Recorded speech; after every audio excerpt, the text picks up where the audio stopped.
Quid pro quo అని bonds గురించి నేను ఇంతకుముందు చెప్పాను. అన్ని కంపెనీస్కి అన్ని పార్టీలకు వాళ్ళు ఇచ్చారు. అసలు క్విడ్ ప్రోకో ఎక్కడ జరిగింది తెలుసా అండి? కాంగ్రెస్ ప్రభుత్వంలో జరుగుతున్నది. అది పెద్ద చర్చ ఉంది, దాని గురించి క్లియర్ గా కనబడుతుంది. అంటే ఇప్పుడు పొంగులేటి శ్రీనివాసరెడ్డి కొడుకు కంపెనీకి ప్రాజెక్టులు పోవడం. అలాగే రేవంత్ రెడ్డి గారు మీకు చెప్తాను మీకు 1 minute లో. ఇప్పుడు మెగా ఇంజనీరింగ్ కంపెనీని ఈస్ట్ ఇండియా కంపెనీ అన్నాడు. ఇదే ముఖ్యమంత్రి ప్రతిపక్ష నేతగా ఉన్నప్పుడు ఈస్ట్ ఇండియా కంపెనీ మాఫియా దోపిడీ చేస్తున్నారు తెలంగాణని అని చెప్పి మాట్లాడిన రేవంత్ రెడ్డి గారు ఈ రోజు ముఖ్యమంత్రి కాగానే అదే ఈస్ట్ ఇండియా కంపెనీకి, అదే మాఫియాకి, అదే దోపిడీదారుకి 4,360 కోట్ల కొడంగల్ లిఫ్ట్ ఇరిగేషన్ ప్రాజెక్టులు సగము వారికి, ఇంకో సగము పొంగులేటి శ్రీనివాసరెడ్డి గారి తనయుడు ఉన్నటువంటి రాఘవ కన్స్ట్రక్షన్ కంపెనీకి సగం. ఇక్కడ 2,200 కోట్లు, అక్కడ 2,200 కోట్లు పంచిపెట్టిరు.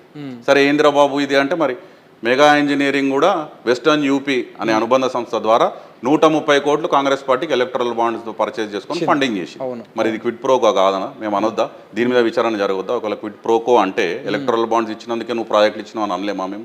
సుంకిశాలలో రిటైనింగ్ వాళ్ళు కూలిపోయి దాదాపు 90 కోట్ల నష్టం జరిగింది ప్రజాధనానికి అని హెచ్ఎండబ్ల్యూఎస్ వాళ్ళు ఒక నివేదిక ఇచ్చి బ్లాక్ లిస్ట్ చేయాలి, మెగా ఇంజనీరింగ్ మీరు బ్లాక్ లిస్ట్ చేయాలి అని చెప్తే అది కాంగ్రెస్ నాయకుడు వివేక్ వెంకటస్వామి గారి పేపర్లోనే, వెలుగు పేపర్లోనే వచ్చింది ఆర్టికల్.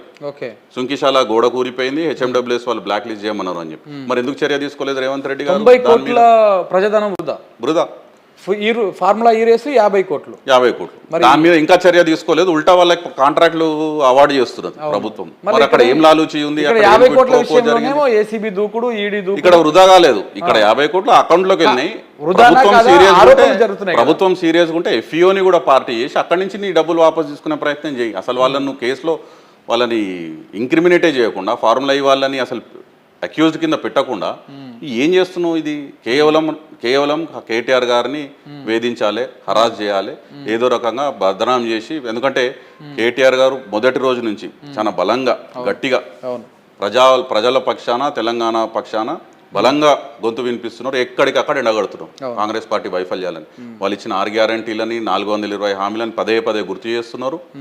వాళ్ళు ఎక్కడైతే హైడ్రా పేరిట, మూసీ బ్యూటిఫికేషన్ పేరిట ఈ అరాచకం చేస్తున్నారో హైదరాబాద్ ప్రజల పక్షాన వారు నిలబడ్డారు. లగచర్లలో జరిగిన ఘటన కూడా అక్కడ రైతుల పక్షాన నిలబడ్డారు గట్టిగా. అంటే ప్రతి దగ్గర ఎక్కడైతే ప్రజా వ్యతిరేక కలాపాలు జరుగుతున్నాయో కేటీఆర్ గారు అక్కడ వస్తున్నారు, గట్టిగా బలంగా వాయిస్ వినిపిస్తున్నారు. కాంగ్రెస్ పార్టీ ప్రజాదరణ కోల్పోయింది. వాళ్ళ 6 గ్యారంటీలు 420 హామీలతోనే పోయింది. అది కాదు అని సంవత్సరం తిరిగేవారు ప్రజలకు అర్థమైపోయింది. అదే కాకుండా ఇప్పుడు వీళ్ళు చేస్తున్నటువంటి ప్రజా వ్యతిరేక కలాపాలకి ఎక్కడికక్కడ అడ్డుగడుతున్నారు, ప్రజల్లో ఎక్స్పోజ్ చేస్తున్నారు. కాబట్టి వీరిని సైలెన్స్ చేయాలి, వీరి వాయిస్ వినబడకూడదు, బదనాం చేయాలి, బురద జల్దాం, బట్టగలిచి వేసేద్దాం, ప్రజల్లో ఉన్న క్రెడిబిలిటీ దెబ్బతీద్దాం. ఏదో విధంగా ఏదో తప్పుడు కేసు ఇరికిచ్చి ఒక 4 రోజులు జైల్లోకి పంపిస్తే మా పని మేము సాఫీగా చేసుకోవచ్చు, ఎవడు మాట్లాడాడు